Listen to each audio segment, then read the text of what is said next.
Welcome to Kenton's videos. Enjoy the video. You start with a clean base mesh, Poly Mesh 3D with reasonable topology, then jump straight to Fiber Mesh. Open Tool Fiber Mesh and pick a preset that matches length and density needs, because presets save time and give reliable defaults.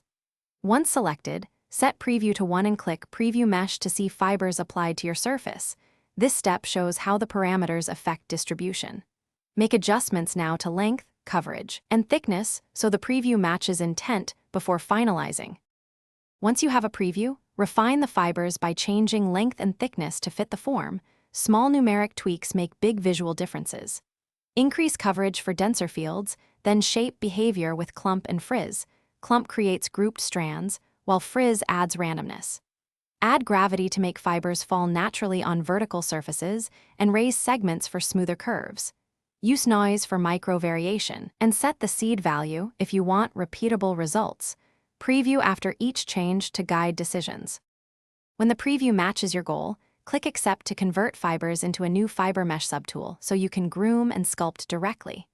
Switch to Fiber Brush and use grooming brushes, groom, smooth, or clump to refine flow. Use transpose or move for larger adjustments. If you need to integrate with the base mesh, Dynamesh or manual retopology helps.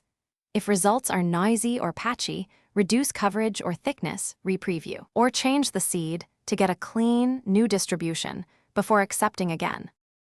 Thanks for watching. Consider subscribing if we helped you.